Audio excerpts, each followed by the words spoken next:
This is a Going Back, Remembering UGA interview with Mr. Upshaw Bentley, held on February 12, 2008, at the offices of Fortson, Bentley, and Griffin on Daniels Bridge Road in Athens, or is that in Watkinsville, Mr. Bentley? Well, it's just Oconee County. Okay, in Oconee County. Mr. Bentley, we appreciate you allowing us to visit with you today in your new digs here, in your new offices. Let's start at the beginning. You were born in Greenville, South Carolina, but came to Athens as a 3-year-old. Tell us a little bit about your family and moving to Athens. All right. I was born in Greenville, and my father was in the baseball bat business in Greenville, and Mr. Hanna came over to look at the plant, and my dad showed him around. He was thinking about going into the baseball bat business, and he hired my father to come over to Athens and start a baseball bat factory here in Athens, the Hanna Manufacturing Company, and it lasted a number of years and finally went out of business some years back. But that was the reason that we came to Athens, because of Dad's employment with the bat company. And it was one of the few industries in Athens in those days, you know. Had cotton mills and a few other textile plants, and then we had the baseball bat factory. And at one time, Hanna Manufacturing Company was the largest maker of baseball bats in the country. And then Louisville Slugger, of course, now is the largest. But that was the purpose in coming to Athens. What a great industry for a boy's dad to be involved in. That's right. You had every baseball bat you ever all needed. my birthday parties I went to, I would take everybody a baseball bat as a gift. Mr. Butler told us a great story about the baseball bats, the little bitty bats that were sort of the, I guess, miniatures, they call them. Miniatures, and that I believe it was LSU who came to play football over here, and evidently there had been one of these things where everybody had gotten a bat as a favor for something, and all the LSU folks who'd come to visit ended up with knots on their head from the baseball bats because there'd been a little altercation after the game, I think. Yeah, I think they had a kind of a riot and had the little miniature bats just got involved. That's right. Oh, well, where did you live when you came to Athens? Where? I tell you, we lived on Millage Avenue. It's a fraternity house now. You go down Henderson Avenue, you run right into that big white house. Right, at the end of the... At the end, you know, dead end to dead ends, yeah. And we rented several rooms there from Mrs. Cora Brightwell, and lived there until we moved on Woodlawn. And we lived in the house where Cardi Kilpatrick lives now. Cardi told me that. And I guess I moved there at the third grade. And then a few years later, we built a house on Cloverhurst Avenue. Did you go to Barrow School? Went to Barrow School.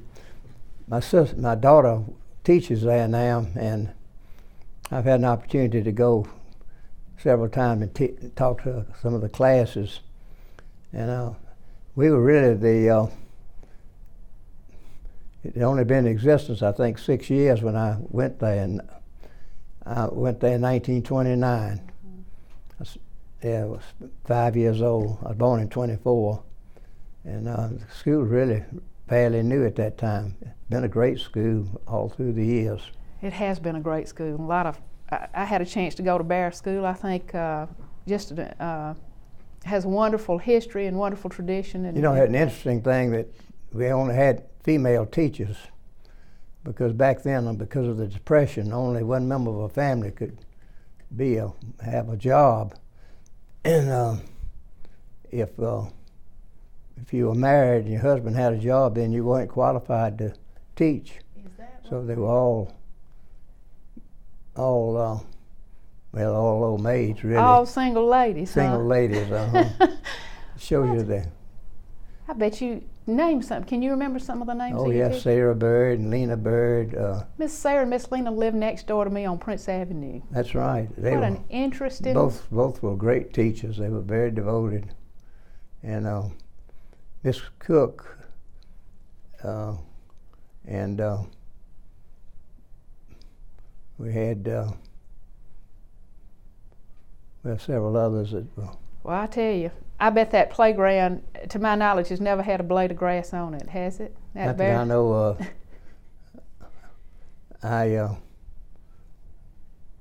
We had a little playground there, but they've enlarged the school a little bit and encroached on the playground, but it was a great school. Did you walk to school? Walked to school. Well, when I lived on Millage, Helen Hickenbotham lived on Henderson, and her dad would pick us up every morning and take us to school. But when I got to Cloverhurst in the third grade, Woodlawn in third grade, I would walk to school, yeah. Just a short distance. Right. A few blocks. Right. I think a lot of, you just walked more in those days. Yeah, that's the way you got around.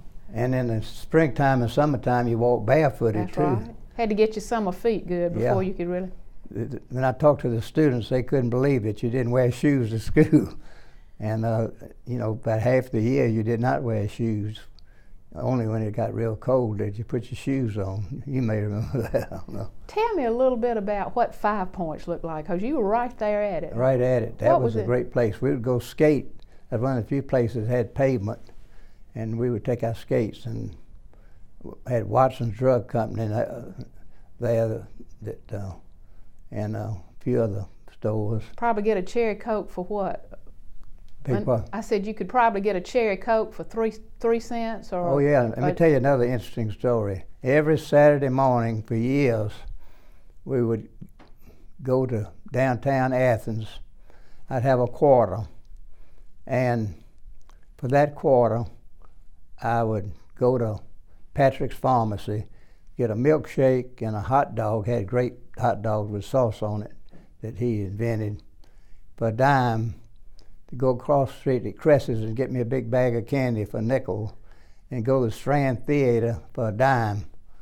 So for 25 cents, I ate, had dessert, and then I went to a movie. What a great Saturday. That's hard to believe, but that's that went on for some years.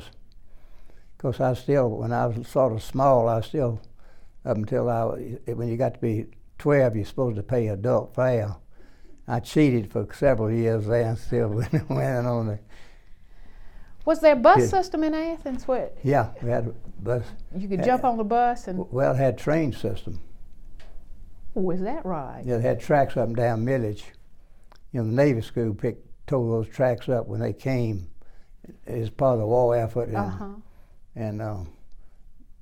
But we did have. So it was like a trolley, sort of. You hopped on the trolley and you could get around that way. Get on. It stopped all the way up and down Millage Avenue. We had central streets in Athens. We had the train. What about? I guess Stone's Ideal Bakery didn't get to 5 Points until when I was a little girl. That would have been early 50s. Stone's Ideal Bakery. This is beginning to be more of a story about me than it is about Mr. Bentley. And we're going to stop there. Right. Let's go. That was a great place. That's where we hung out at 5 Points.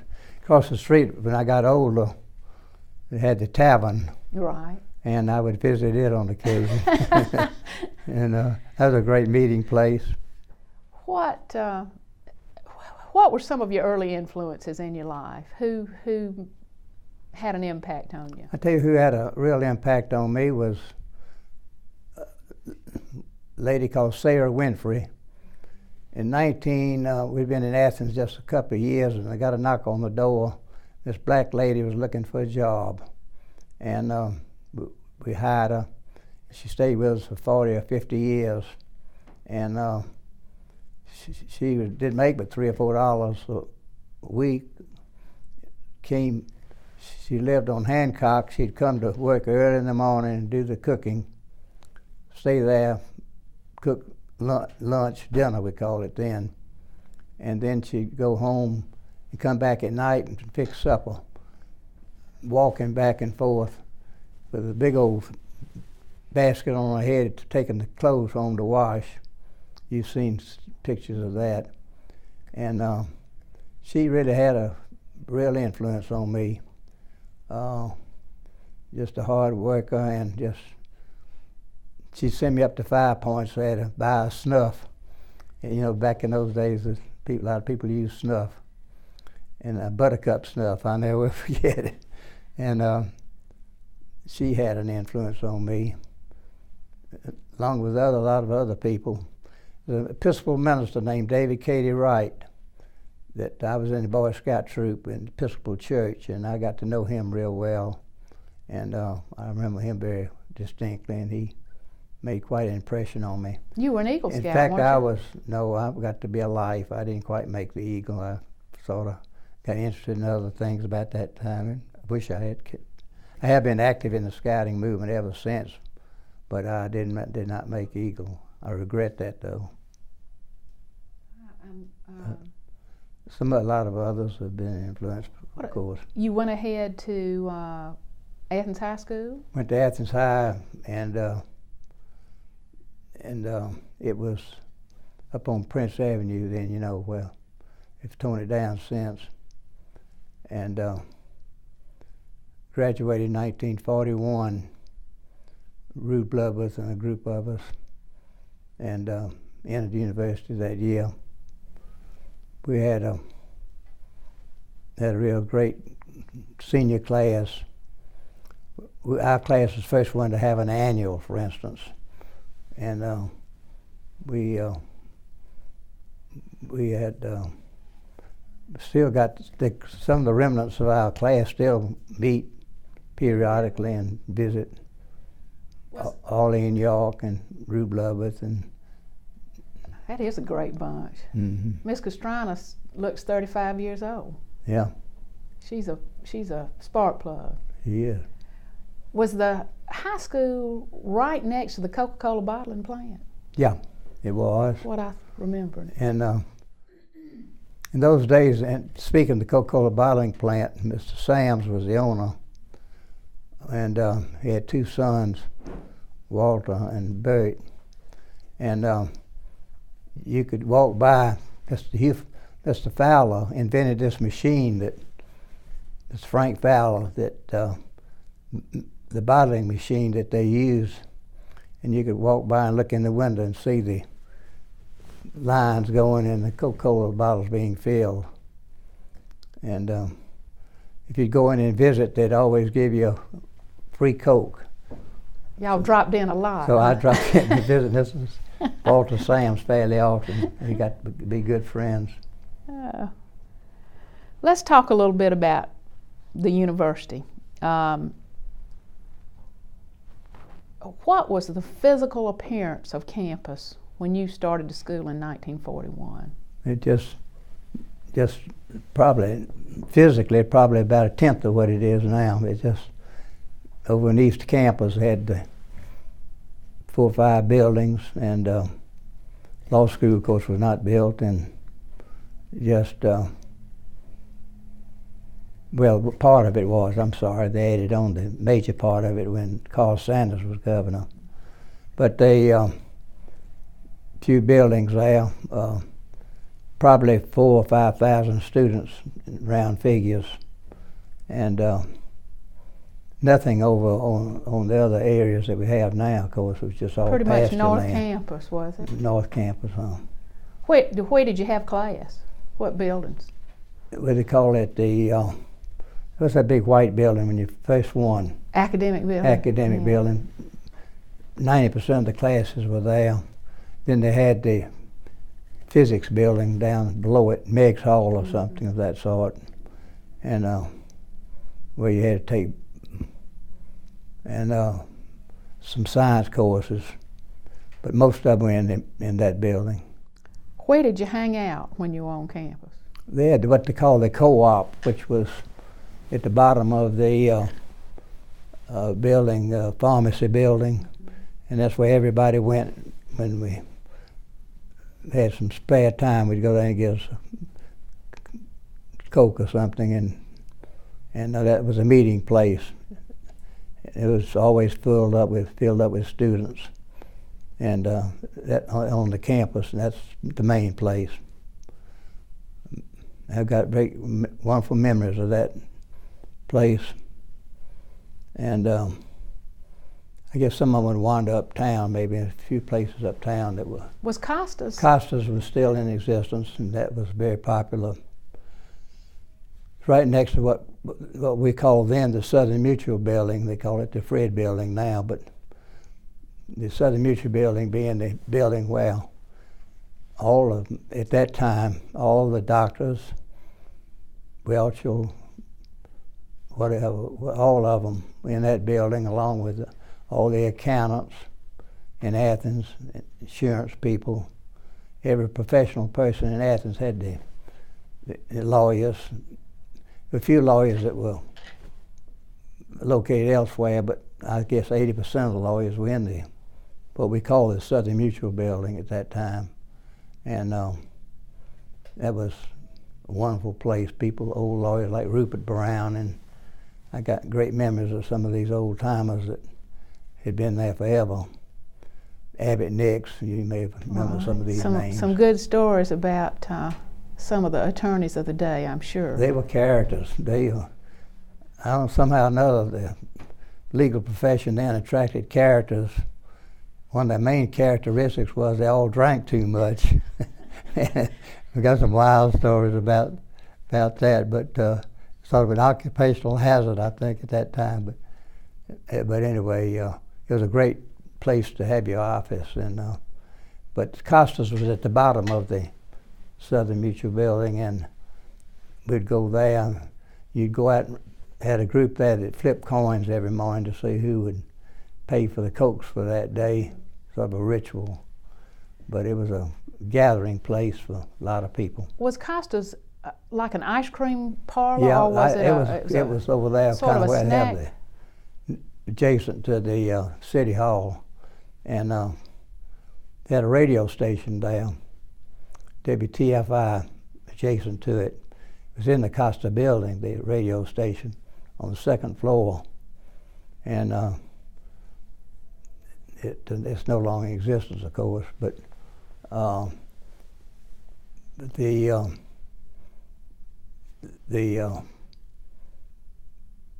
Costas, we would go there and watch them make ice cream. It was great ice cream.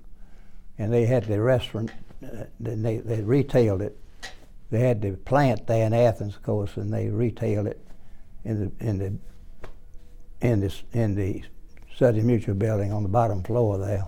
I just have heard about it all my life. I'm sorry I never did get to have it. That's where everybody went, to Costas. Never had any ice cream there, so. Great ice cream. Did you live at home when you went to school? Yeah. Back in those days, it would be a luxury to. I don't remember anybody that was from Athens that probably didn't live in their own home. It'd been nice, the experience to have lived in a fraternity house or dormitory. You would probably get a little more of the flavor of being at the university, but back in those days, you know, things weren't all that prosperous, and you stayed at home. And did you walk to school? Did you catch a ride? How did y'all get around then? Well, I tell you what, this is an interesting story now. When I was a senior in high school, I bought me a Model A Ford. Mm-hmm. It was a convertible, 1933 Model A Ford. I bought it for $50, and they let me pay $5 a month until I paid for it. And I used it to go back and forth to school and picking up people along Village Avenue. You were popular fella then. I was. I wish I'd kept it. I sold it when I went in the service, and I regret not having kept it because it would be a great antique now. You know, I gassed up my car the other day, and the bill was more than I paid for that car back in 1940. It was a great automobile. It had a convertible. It had a rumble seat. I was quite a celebrity. You were. Well, there were three of us. They had Model A Fords almost alike. One was Bob Poss, who had a place, made barbecue, and Bob McQuarter, whose father was at law school and played football at Georgia, and myself, and we would spend a lot of time tinkering around with those cars, trying to keep them running. And oddly, another interesting story is when I was in school, I was a circulation manager for the Red and Black, And my job was to get the newspapers from McGregor's just as soon as they were printed. And I would go up to second floor of McGregor's and pick them up. And I could put in my Model A Ford every red and black printed and distribute it around to various places. Now it would take a couple of big old trucks, you know, to take all the papers that are printed. But, it's big business now, isn't it? And then when I had a problem those days on gas rationing, and somebody gave me a bunch of stamps that had to do with tractors, I found a friendly gas dealer that had a service station that would take those tractor stamps and sell me gas so I could keep my Model A running. What other things did you do? You were a Kappa Alpha at the University, Kappa right? Alpha. And what was the Greek experience like in the 1940s at the University of Georgia? Beg pardon? So what was the Greek experience like? Oh, it was wonderful. I went through Brush Week. I got invited. My father was a Sigma Nu not at Georgia, but another school, and they invited me to join them. And Werner Chafin, my good friend, was in Sigma Nu, and they offered me an invitation there. And I wanted to join the K's, but they hadn't offered me a bid. I went to the Chi Phi house, and they offered me one. They gave me a pledge pen I put in my pocket, and then later on, the K's finally came around and invited me to join them, and I accepted with the Chi Phi pen in my pocket. I returned it a little bit later, but it was a good experience being a KA. Particularly not living on the campus, it gave me a relationship with the students and all. I had a great time. Got to know a bunch of fellows from around the state and the South, I guess. A good way to get to know folks. Yeah, it was a great way. I spent a lot of time over there.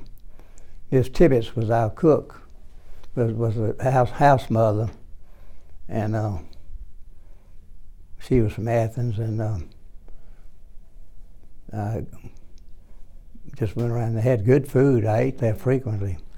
Was much of the social life of the university, did it sort of center on the fraternities? Houses.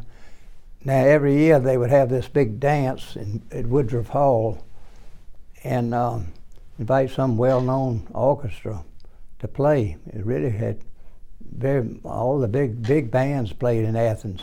Now, was that Little Commencement? That was Little Commencement, and I would go to it, and then they would have a dance on.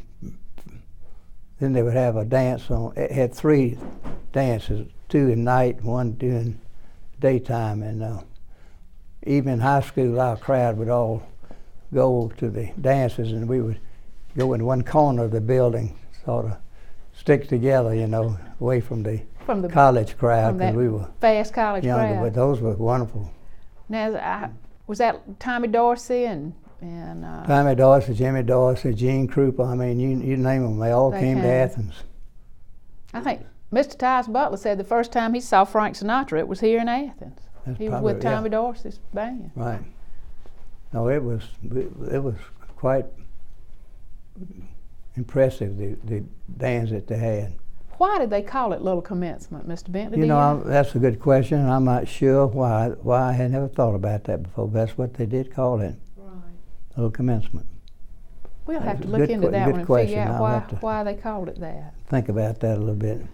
But that was our high school crowd was first exposure to the university at those dances, and we'd have always a pretty good representation. Great fun. Great fun. Mm-hmm. Talk a little bit about your academic influences, and you were a business major in undergraduate school. I did. I really enjoyed business school. Mr. Dean Brooks was the dean at that time, and had some. I think we had 5 professors then in the business school. Is all, and Mr. Heckman in accounting. I didn't care for accounting, but business school, and then we had a situation which was unique. They've discontinued it then, but if you went to the business school,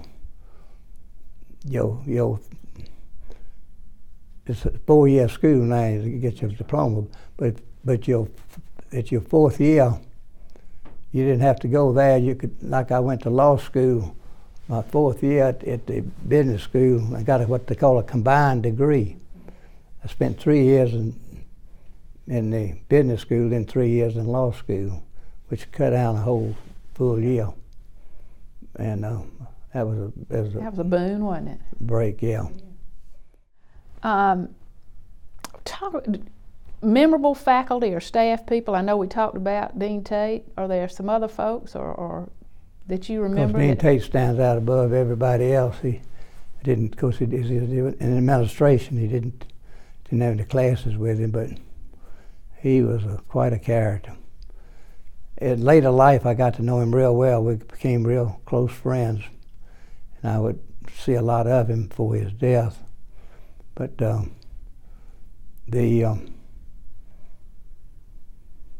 Segrist was an awfully good teacher in the business school. I enjoyed Dr. Segrist. He was very able guy. Bob Segrist. Was he economics or? Economics, And they had some very able people there.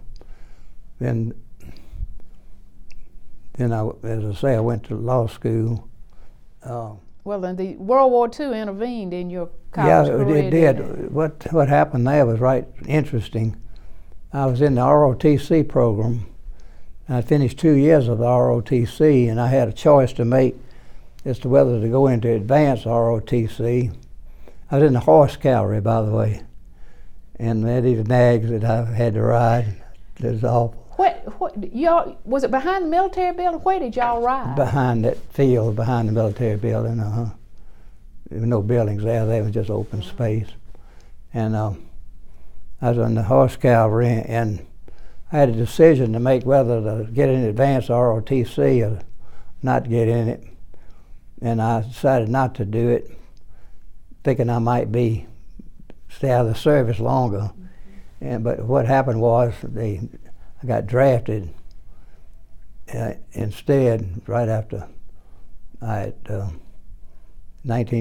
March of '43. I went in the service and went into the Air Corps.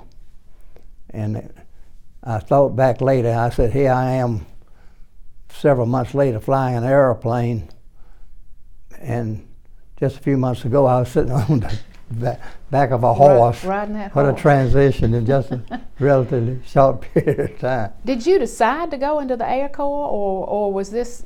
I got drafted. This is another break that it's unbelievable what happened. I got drafted into just the Army, and a friend of mine, Pratt Segrist, was going to dance at Emory. He said, I'm going to go take a test to get into the Air Corps at the post office. Won't you come along with me? And I did, and I took that test, and I forgot about it really. And then I got in the Army, and that test followed me all the way down. And I got called in one day to meet before this board to determine whether I could get into the Air Corps or not, and I passed it. I mean, they approved my coming in. So I went into the cadet program from that point on. And I was a lucky break there because I didn't want to be in the infantry. Fly instead of march. Fly instead of march, right. But I had the Air Corps experience turned out to be wonderful. I really never went overseas. I went to spend a lot of time in New York, Long Island, and around the Hartford area. And then in right before the war ended, they shipped a bunch of us to go to Merced, California to go overseas. Simultaneously with my arriving in Merced, the atomic bomb landed almost on the same day. And of course, a few months later, they sent me back to Athens, and I got out of the service, so I didn't make it overseas, but I was very fortunate with my experiences there. Did you keep up with your flying? I did. After I got back from to Athens, I went to the airport, and for number of years I rented a little plane, and then I did that for a few years, and then I lost interest, and then a few years later, Jim Clay, who's a local doctor, pilot, I was talking to him. He said, "Why don't you let me check you out and you start flying again?" And I took him up on it, and he checked me out, and I flew for 4 or 5 more years, and then I discontinued it. That's interesting to know, Mr. Bentley. I didn't realize you were a pilot. Well, I flew what they call a P-47, which was a Thunderbolt, was a nickname for the plane. And how I survived, I don't know. I wasn't much of a pilot. I used to try to play golf all the time. I was terrible. I never did well, and I really don't know how I survived flying an airplane, because I certainly wasn't all that great, but I did. Well, then you came back and you came back and finished up and picked up again, and like I say, joined the Caves then, and I had one more year to go to finish my business school. And then, today all these people have to go through all these tests and all to get into law school. My remembrance is I just walked in and joined and just signed up. I didn't take any kind of tests at all. I just to go to law school, it wasn't all that great a deal. Back then we probably had, I would guess, 30 or 40 lawyers in Athens. Now they're in the hundreds. Everything is just out of proportion to what it once was. What led you to the law? Well, I tell you, to be honest and frank about it, I got my BBA, didn't have a job, had 2-3 years left on my GI Bill, which paid me some money, and tuition and books and all. I said, "Why let that go to waste? I think I'll just go to law school." A practical, reasonable man. It was well, it turned out that way, and of course, I wasn't real sure that I would be a lawyer. And then two young people who had just opened their practice, a fellow named Buddy Miller and Bob Stevens. They both joined ranks. It was the first new law firm, I guess, in Athens in years and years and years. And I being an Athenian, neither one were. Buddy had married Agnes White, who was an Athenian, and Bob had married an Athenian also, Grace Winston rather. And they thought it'd be a good idea to have a local boy with them, so they hired me. And I joined the law firm. And y'all have done pretty well for how many years now? Was that? Well, that was 1940, January 49. Come January this year, it'll be 60 years. That's something, isn't Hard it? to believe, yeah. You've had an opportunity to see so many changes, haven't you? I really have. It's just been unreal to me. The area we're in right now, out here in Oconee County, was just pasture land a few years back. And here we got this high-rise building and a lot of activity all around the university over here, adjacent to us. It's just unreal to me. I'm having a hard time really adjusting to all this. I never have liked change too much, and of course everything is changing so dramatically every day. Well, Mr. Stevens and Mr. Milner left you, didn't they? Yeah, that was an interesting story. That Bob Stevens left first. He was city attorney, and he went to decided he would. No, I'm sorry, Buddy Milner left first. His father was a white who owned the majority of the stock in the National Bank of Athens, and he died, and they were hunting around for a successor. And Buddy didn't know a darn thing about banking, But anyway, because of his family connection, they made him president of the bank. So it just left Bob and I. We changed the name to Stevens and Bentley Law Firm. And then by golly, Bob decided to run for Congress.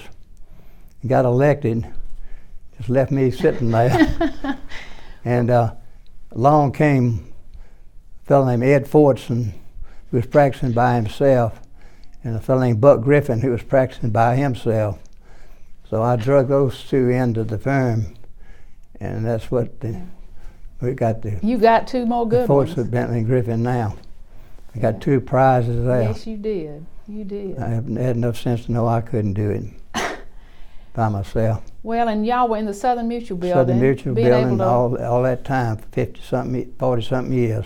You could look out the window and see Athens changing right in front of your eyes, couldn't you? Could. Well, It's a wonderful building.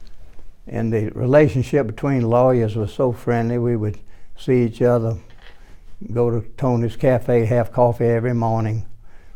I never will forget when they raised the coffee from a nickel to a dime, we all rebelled. But Tony was, Gallus was the owner of Tony's, wonderful fella. He got a son, Denny Gallus, is a lawyer now, who's also a wonderful guy. But we spent a lot of time at Tony's drinking coffee and also eating lunch there. You probably got a lot of legal things done too, just in that. We did. In a way that is different from our litigious way. I was telling somebody the other day, lawyers had a different relationship with each other in those days. If you wanted to, for instance, you're supposed to answer a case within a certain amount of time, say 30 days. And if you wanted more time, you'd see the lawyer at Tony's and you say, how about giving me 10 more days or 15 more days? He'd say, okay. And that would be it. Had you asked him to sign this agreement in writing that you would do that, it would be an affront to him.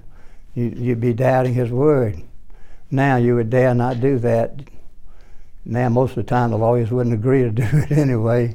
It's a different, but this is a different world, different relationship between people.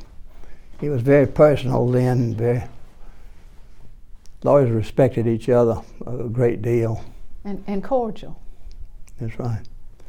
You then became county attorney, is that right? I did, Tell you how that happened. That's also an interesting story.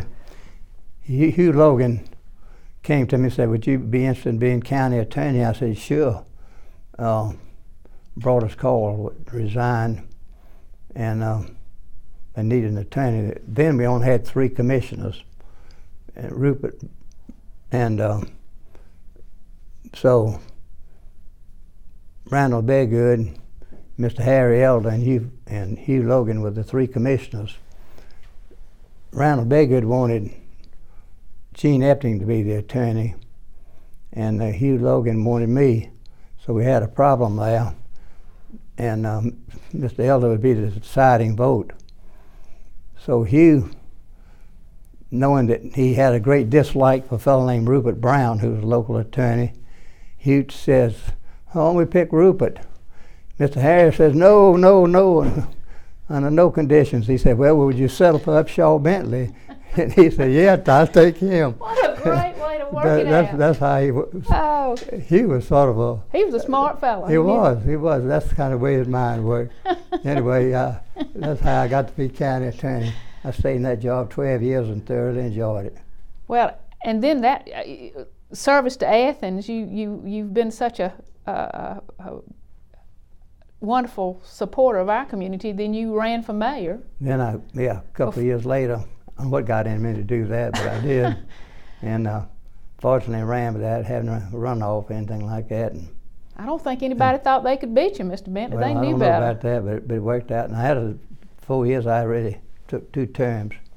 I thoroughly enjoyed being mayor.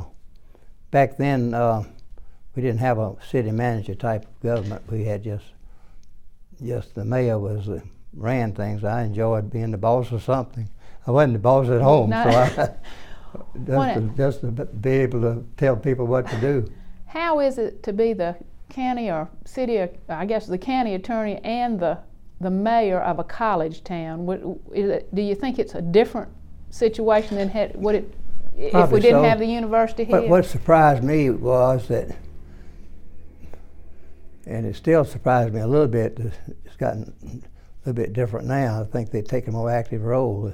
Had the students, and they had a right to vote. If they had really gotten together, they would have really been a force in our community. But that never happened. But a lot of our problems weren't, well, we worked so closely back then with the university, the Georgia. It's been a little bit of a departure from that in recent years, but the president of the university we worked very closely with them, Fred Davison and Chuck Knapp and all of them. And there's no friction now. We had to be a little bit lenient, I guess, on some of the student activities, but I don't know that it was all that much different in the government, though. It was kind of two separate worlds, really, the university and in the city. And they were, of course, all of them. University's gotten so big, and I think moved out into the neighborhoods, and maybe that part of that is what's happened to us today. Right. And of course, I think the alcohol question maybe has always been a question. It's always been, and that was really not that big a deal back then, as I recall. We didn't.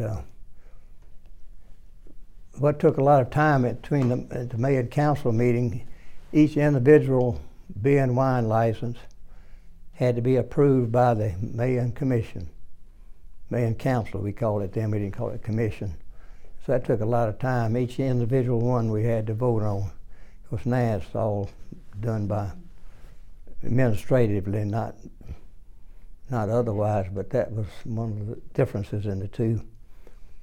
Another difference in our government then and now was that, I don't know if you ever watched it on the radio, on TV, it goes on forever and ever. We would have a meeting of our mayor and council on a Tuesday before our regular meeting on the Tuesday. And we had the committee system then, and we'd work out all these things in the committees, between the committees. And the time we got to the regular meeting, pretty much everything had been resolved. I don't know whether that's a democratic way of doing it or not, but we did it. And the meetings were fairly brief and harmonious because we had settled all these issues the Tuesday before the meeting. And I wish they still had the committee system. I think it worked very effectively. But now the whole council is a committee. I heard a great story, and I can't remember if it was Doc or Cardi that told me that somebody came up to them and said they had seen that because they show the board again and again, those meetings, they re-show it. They said they just thought those people were wearing the same clothes, and they were sorry that they couldn't do better. Same dress on every time. So, I used to do a lot of zoning work. My last zoning matter I walked out of that place at 4 o'clock in the morning, and I tell you what, it was a long night. Crazy. It's crazy. It is crazy, but that's the way it works. We've been talking about some of the changes. What do you think are the biggest changes that you've seen in Clark County, maybe, Athens, Clark, since you have any perspective on it, since the beginning? What? Of course, it's bigger and more complex. So large, yeah. Of course, the government's changed. We had the two governments. Joe Gaines was a city attorney, and I was a county attorney, and we were assigned the task of drawing up the rules for the new government, so forth and so on. And we spent an enormous amount of hours doing it. And then we voted on it twice, and it failed. And we made the presentation, we got it all together. Then J.W. Fanning came up with the idea, says, all this stuff is being created by the government, why don't we get a citizens committee and let them put this thing together? And that worked. it passed. Back then, there was a fair amount of animosity between the city and the county because the city owned the water system, and they charged the county people double rates, and they would just, either you paid it or you didn't get any water. And we really lived off of that income. One year that I was mayor, we didn't have any ad valorem taxes at all. We were making so much money off of the county people, so we had to overcome that animosity to get the people together. And one of the things that happened that made it come to pass was that the agreement was that the rates would be uniform between the city and the county, and that's what happened. That passed that consolidation. But I'm sure there's been a lot of changes. The downtown Athens, of course, is a dramatic change. I sat down the other day and realized that out of all those stores in Athens, that there are 3, I think, are still there that were there years ago. One is Lamar Lewis Shoe Company, one is a Horton Drug Company. It was Reed Drug Company then, and then a jewelry store, Foster's, and that's pretty much it. It has. And that's all.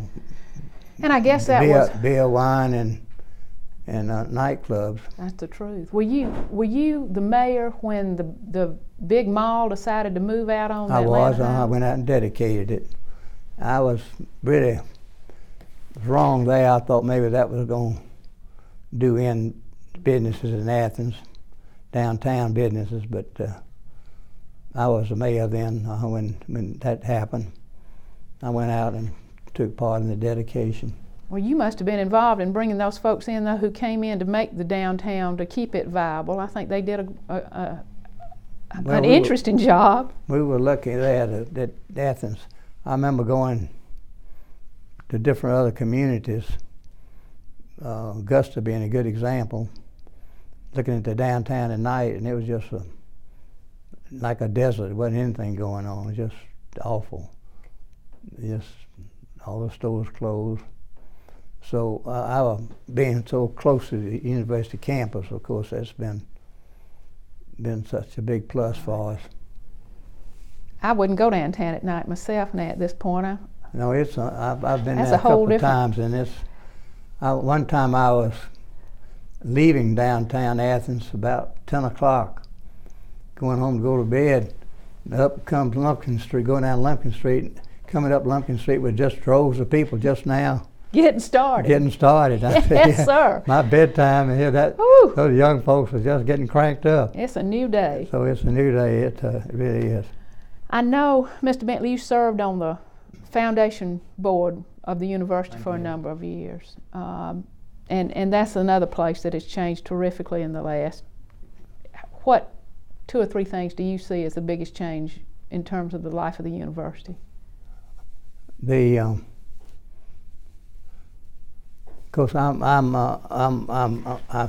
it's unfortunate that although I like him and think he's done a wonderful job as President Adams, but the animosity that's been created between certain groups at the university is unfortunate.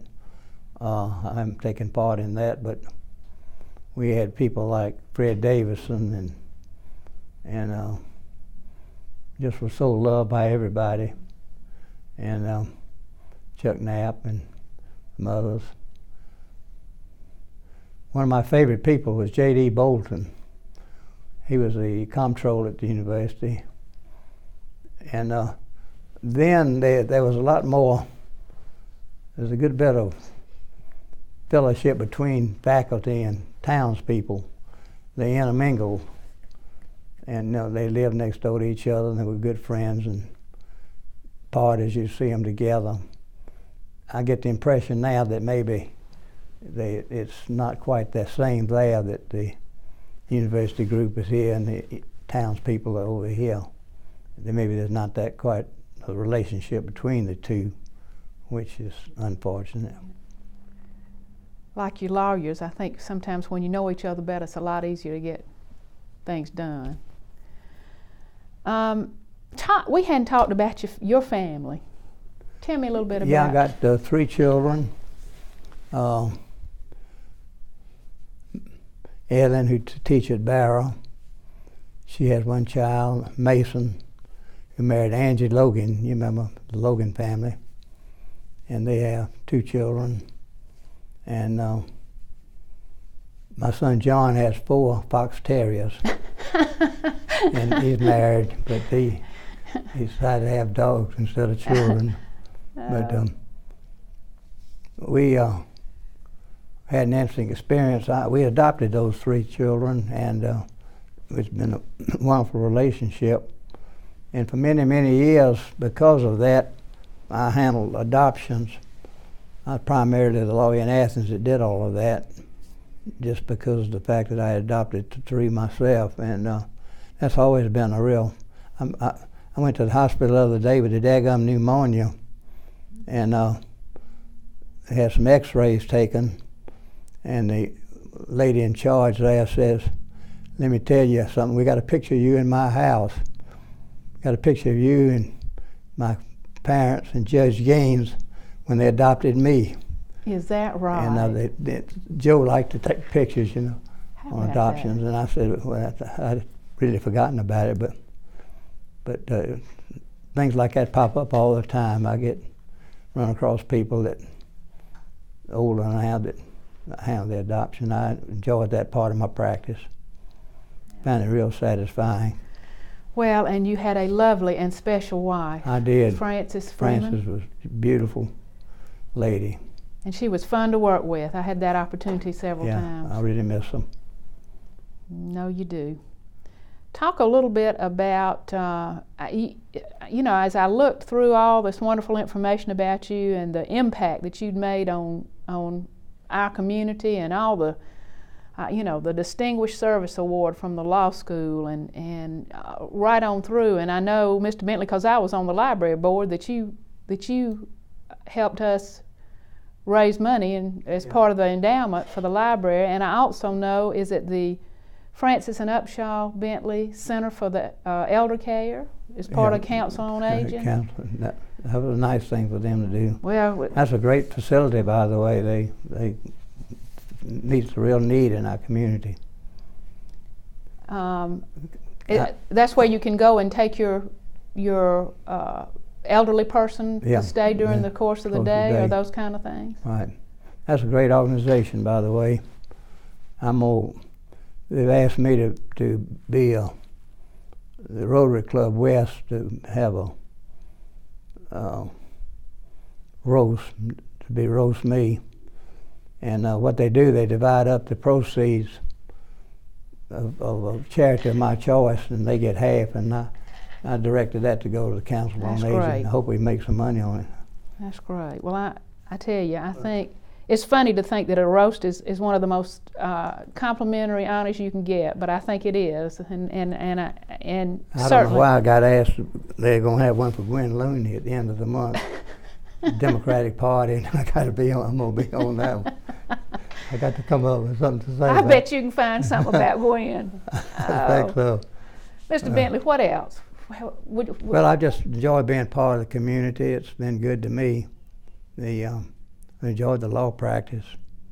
I started out doing trial work primarily, and then I drifted into real estate and some other areas that I don't think if you're a trial lawyer you can last too long. You get sort of drained, you get wore out. But I've really enjoyed practicing law, and I've missed my 2 law partners over Ed Fortson and Buck Griffin. They were both wonderful people to practice with through the years. Most of my friends are out in the old Coney Hill Cemetery now. Well, you had some great partners, and all of you all made such an impact on this community. Well, I've tried to influence the firm to be a part of the community and not just stick to the paying clients to get involved, and I hope I've been able to do that.